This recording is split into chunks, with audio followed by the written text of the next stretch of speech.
Hello friends, welcome to my channel. This video mathsor এখন model question paper মই দি দিম। ইয়াতে total 12টা question থাকিব আৰু ইয়াতে দুটা question আপোনালোকৰ কাৰণে আছে। মোৰ এই model question paper board mathsor syllabusৰ গোটেইবোৰ টপিক কভাৰ কৰিবলৈ ট্ৰাই কৰিম।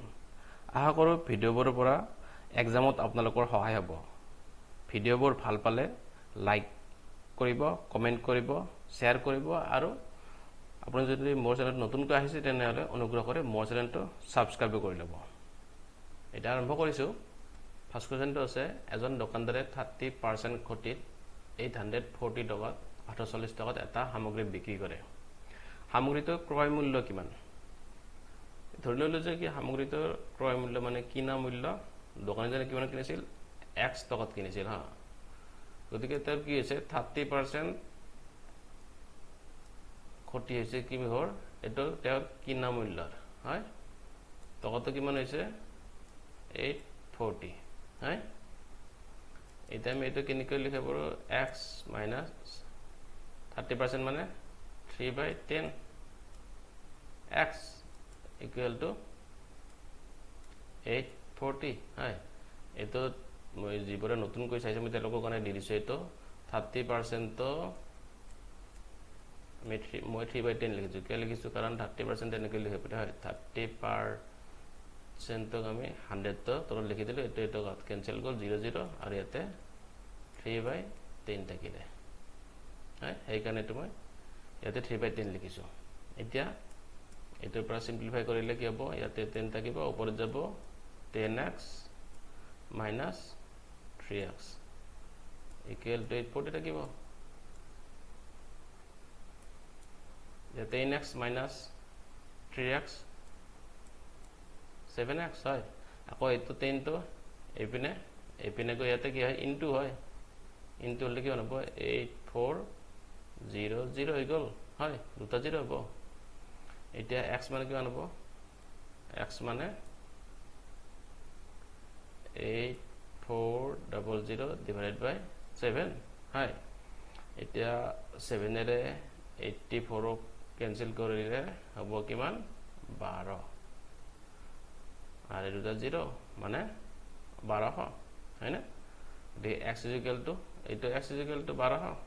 হয় না। এইটো কোনটো আছে শুদ্ধ উত্তৰ অপশন বি আছে শুদ্ধ উত্তৰ। কোৱেশ্চন নম্বৰ 2 আছে 1000 টকাৰ এটা সামগ্ৰীৰ মূল্য 15% বৃদ্ধি পালে তেন্তে সামগ্ৰীটোৰ নতুন মূল্য কিমান হ'ব? এটা অপশন এ আছে 1100, অপশন বি আছে 11500, অপশন সি আছে 1200 টকা আৰু অপশন ডি আছে 1250 টকা। এইটোৰ এনসাৰটো কিমান হ'ব হেতু আপোনালোকে কমেন্ট কৰিব। কোৱেশ্চন নম্বৰ 3 আছে কোন সংখ্যাটোৰ 60%ৰ মান 120 হ'ব? কি কৰিম আমি এইটো ধৰি ললো সংখ্যাটো কি x সংখ্যাটোৰ কি 60% মানে সংখ্যাটো পূৰণ হৈ থাকিব 60% ৰ লগত মানটো কিমান হ'ব 120 হয়। 60% মানে আমি কেনেকৈ লিখিম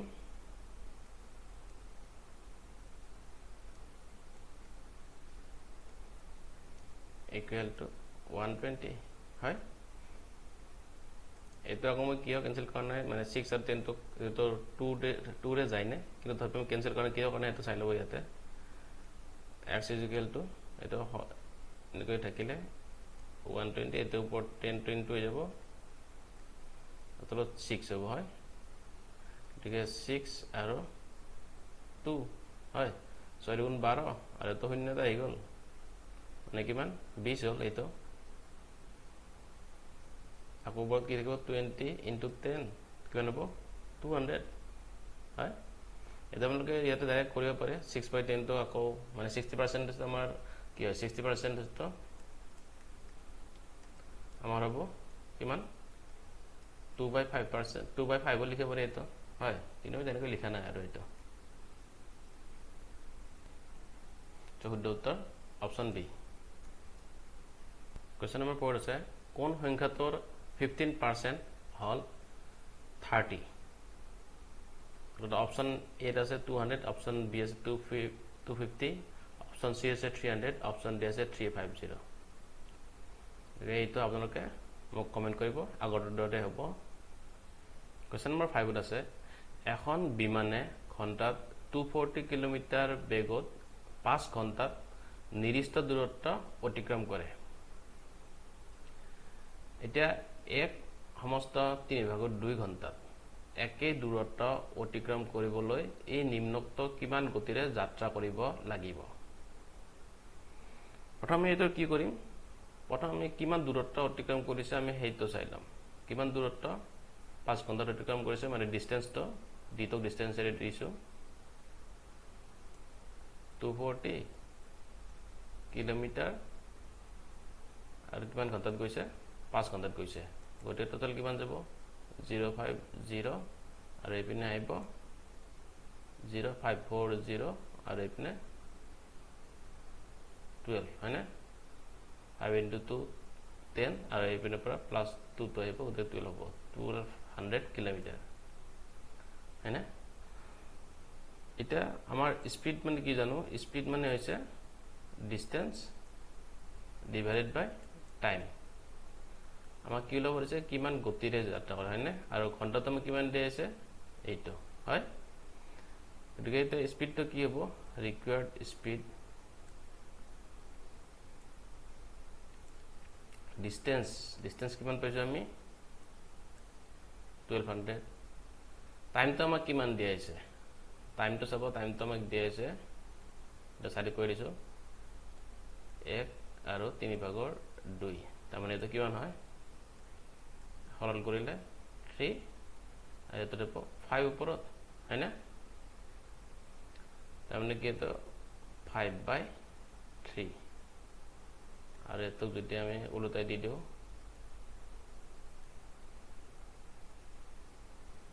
3/5 হয়না এটো যাব এটা এইটোৰে এটো ক্যান্সেল কৰিলে 2 4 0 পাই যাম হয়না মানে কিমান পাইছো 240 into 3 তাহলে কি হ'ব आंसरটো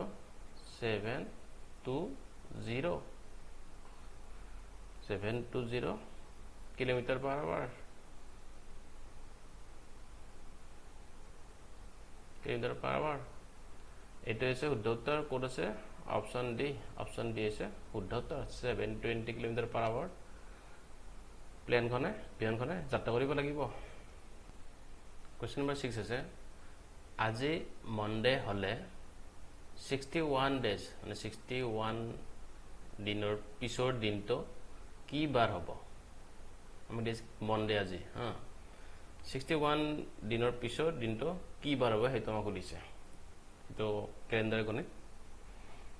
এটা চাব যে কি এটা উইকত মানে এটা সপ্তাহত প্ৰত্যেকটো দিনে 7 দিনৰ মুৰে মুৰে কি হয় 7 দিনৰ মুৰে মুৰে এটো ৰিপিট হৈ থাকে হয়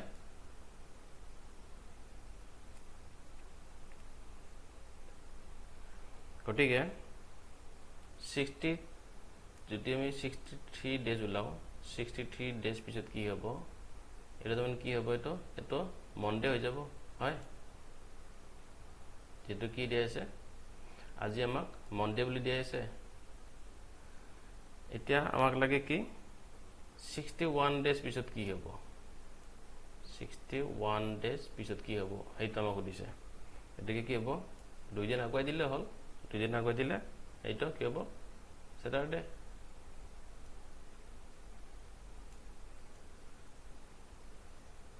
হয় কোনটো আছে শুদ্ধ উত্তৰ অপশন বি আছে শুদ্ধ উত্তৰ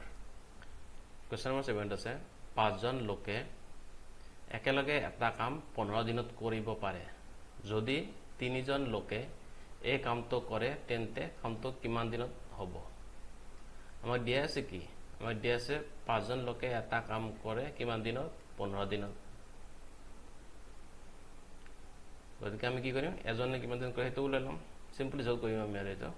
এজনে কৰিব কিমান দিনত 15 পুৰণ 5 কাৰণ 5 জন লোক আছে হয়নে গতিকে এটা কিমান হ'ব এইটো 75 ডেজ লাগিব এজনে কৰিলে এটা আমাৰ কি হৈছে তিনিজন লোকে যদি কামটো কৰে তেতিয়াহ'লে কামটো কিমান দিনত কমপ্লিট হ'ব 75 বাই 3 কৰি দিয়ক কাৰণ এইটো এজনে কৰোঁতে 75 ডেজ লাগে গতিকে ইয়াত তিনিজনে কৰিলে 75 টো 3 টা হৰণ কৰিব লাগিব আৰু হৰণ কৰিলে আমি কিমান পাম 25 পাম 25 ডেজ হয় মানে কি হয় তিনিজন লোকে কৰোঁতে কামটো কিমান দিনত কমপ্লিট হ'ল 25 দিনত কোনটো আছে শুদ্ধ উত্তৰ অপচন বি আছে শুদ্ধ উত্তৰ কোৱেশ্চন নম্বৰ 8 আছে 1/x + 1/y = 0 সমীকৰণৰ সমাধান কি এটা অপচন কেইটা দিয়া আছে এইটো আমি কি কৰিব লাগে সমাধান ওলাব লাগে কিমান দিয়া আছে আমাক 1/x + 1/y = 0 এটা কি কৰিব বিলেহ কৰিব নালাগে ডাইৰেক্ট ওলটাই দিলে হ'ল 1/x আছে এটো x কৰি দিব 1/y আছে y কৰি দিব তো বাকি আৰু আমি বিলেহ কৰি না থাকো আৰু x = কি হ'ব -y হ'ব কোনটোত আছে অপচন বি আছে শুদ্ধ উত্তৰ কোৱেশ্চন নম্বৰ 9 আছে 5^3/2 ৰ মান কিমান এটা আমি কেনেকৈ কৰিম প্ৰথম আমি লিখিলাম 5^, পাৱাৰত কি আছে 3/2 আছে হয় এটাক আমি এনেকৈ লিখিব পাৰো √5³ বুলি লিখিব পাৰো এটো চাই লব ভালকৈ আপোনালোকে এতে গতিকে 5³ আছে 5³ তো কেনেকৈ লিখিব পাৰো আকৌ 5² * 5 বুলি লিখিব পাৰো হয় গতিকে এটো 5² থাকিলে স্কয়াৰ আৰু ৰুট কেনসেল কৰি কিনে এটা কি হ'ব বাহিৰত এটা 5 এটা ওলাই আহিব হয় আৰু ভিতৰত 5 ৰ পৰা ৰুট থাকি যাব হয় গতিকে শুদ্ধ উত্তৰ কোনটো অপচন এ হৈছে শুদ্ধ উত্তৰ কোৱেশ্চন নম্বৰ 10 আছে যদি 5000 টকা 5 বছৰত 6250 টকা হয় তেন্তে সুতৰ হাৰ কিমান আমাৰ কি দিয়ে আছে প্ৰিন্সিপালটো মানে মূলধনটো দিয়ে আছে কিমান 5000 টকা হয় আকৌ টোটাল আমাৰ কি হয় এমাউন্টটো 6250 টকা হয় টাইমটো আমাক কিমান দিয়ে আছে টাইম দিয়ে আছে আমাক 5 বছৰ হয় আমাক কৈছে ৰেট অফ ইন্টাৰেষ্টটো কিমান সুতৰ হাৰটো কিমান আমি হেইটো ওলাব লাগে প্ৰথমে চাইলম যে এইটোত আমাৰ সুতো টোটাল কিমান আহিছে কি কৰিম এইটো আমি টোটাল এমাউন্টৰ পৰা এইটো মাইনাস কৰিব লাগিব 6250 ৰ পৰা 5000 মাইনাস কৰিব লাগিব তাৰমানে কিমান হ'ব 1250 টকা এইটো মানে কি এক্সট্ৰা পাইছে এইটো এইখিনি হয় এতিয়া আমি ৰেট অফ ইন্টাৰেষ্ট কেনেকৈ ওলাম এটা আমি সূত্ৰত বহাই দিম ডাইৰেক্ট হয় r = simple interest into 100 divided by k principal into time principal to amar dia ase kiman 5000 principal to amar dia ase 5000 into time to dia ase 5 বছৰ সুত পাইছে 1250 into 100 হয় ইয়াৰে দুটা 0 গল 5000 ৰ ইয়াতে দুটা 0 আকৌ ইয়াৰে এটা 0 গল 1250 আৰু ইয়াৰে 50 পৰা এটা শূন্য আমি কাটি দিলো এতে থাকিলে কিমান আকৌ 5 থাকিলে 5 এৰে এটো কাটি দিলে কিমান হ'ব 2 আৰু 5 25 আকৌ 5 8 বিনাস এটা ইনটু গতিকে তো 5 ৰে 25 কেনসেল কৰিলে কিমান থাকিব 5 থাকিব হয় মানে ৰেট অফ ইন্টাৰেষ্ট কিমান এটা 5 তুমি পাইছো নি ইয়াতে হয় এইটো 5% কোনটোত আছে শুদ্ধ উত্তৰ অপচন সি আছে শুদ্ধ উত্তৰ নাম্বাৰ 11 আছে মান নিৰ্ণয় কৰা 101 + 102 + 103 plus dot dot dot up to কিমান আছে প্লাস 200 লৈকে আছে আৰু এটা আমি প্লাস কৰি টোটাল কি হ'ব এটা আমি উলাব লাগে এৰ প্ৰথম কি চাম আমি 101 এৰ পৰা 200 লৈ কিমানটা টার্ম আছে তার মানে কি নাম্বার অফ টার্ম চাম আমি নাম্বার অফ টার্ম কিমানটা আছে 100টা আছে হয় এটা আমি কি উলাব লাগে সামেশন টো উলাব লাগে সামেশন টো উলাবৰ কাৰণে কি কৰিম প্ৰথমে নাম্বার অফ টার্মস into মই ft বুলি লিখি দিছো first term plus last term lt বুলি দিছো লাস্ট টার্মটো আকৌ কি হ'ব ডিভাইডেড বাই 2 হ'ব এটো এটা ফার্স্ট টার্ম কোনটো ফার্স্ট টার্ম হৈছে 101 এইটো হৈছে ফার্স্ট টার্ম আর লাস্ট টার্ম কোনটো লাস্ট টার্ম হৈছে 200 এটা আমি পাতি যাম এক্সামত আপোনালোকে যেটা কৰি চাব না এটা ডাইৰেক্ট পাতি দিব এটা সমল বাছি যাব নাম্বার অফ টার্মস কিমান 100 এপিনে থাকিব ফার্স্ট টার্মত কিমান আছে 101 প্লাস 200 ডিভাইড বাই 2 গতিকে এইটো 2 ৰে 100 টো ক্যান্সেল গল কিমান হ'ব 50 গতিকে কি থাকিব 50 into 301 মানে 101 plus 200 কৰিলে 301 পাম গতিকে 50 ৰে 301 ক ইনটু কৰিলে কিমান হ'ব এটো 15050 এ শুদ্ধ উত্তৰ কোনটো অপশন সি টো হৈছে শুদ্ধ উত্তৰ কোৱেশ্চন নম্বৰ 12 আছে যদি x is to y is equal to 7 is to 3 তেন্তে xy plus y square divided by x square minus y square is equal to what এটা উলিছে আমি প্ৰথম জি ডি আছে আমি হেটো লিখিলাম x by y x to y মানে x by y লিখিব পাৰি এটা 7 is to 3 হ্যাঁ আমি উলাব লাগে আমি এইখিনি আমি উলাব লাগে এইখিনি আমি পাতিলাম এটা কিমান দি আছে xy plus y square divided by x square minus y square এটা যদি উপৰৰ x আৰু y plus y square পৰা যদি আমি y টো কমন লৈ লও কমন লৈ কি হ'ব x plus y থাকিব ওপৰত হয় কতৰত আমি সূত্ৰৰ মতে আমি কি উতে পাৰো x plus y x minus y বতে পাৰো কাৰণ কি x square minus y square মানে x plus y into x minus y হয় গতিকে এইটোৰ x plus y তলৰ আৰু ওপৰৰ x plus y টো ক্যান্সেল গল থাকিলে কি y by x minus y এটা আমি কি কৰিম y এৰ ভ্যালু তো 3 বুলি বাতি দিম আৰু x এৰ ভ্যালু তো আমি 7 বুলি বাতি দিম উপৰত কতকে কি হ'ব 3 হ'ব তলত হ'ব 7 minus 3 মানে কিমান হল এইটো 3 by 4 হ'ব হয় কোনটো আছে এইটো 3 by 4 টো আমি কেনেকৈ লিখিব পাৰো 3:4 বুলি লিখিব পাৰো হ্যাঁ কোনটো আছে শুদ্ধ উত্তৰ অপশন এ অপশন এ তো হৈছে শুদ্ধ উত্তৰ তো বন্ধুসকল ভিডিওটোৰ পৰা যদি আপোনালোকে উপকৃত হৈছে বা এক্সামত আহিব বুলি ভাবে এনেকুৱা কোৱেশ্চন তেতিয়াহলে লাইক কৰিব কমেন্ট কৰিব আৰু নিজৰ বন্ধুবৰ্গসকলৰ লগত শেয়াৰো কৰিব আৰু যদি মোৰ চেনেলটো আপুনি নতুনকৈ আহিছে তেনেহলে অনুগ্ৰহ কৰি মোৰ চেনেলটো সাবস্ক্ৰাইব কৰি দিব ধন্যবাদ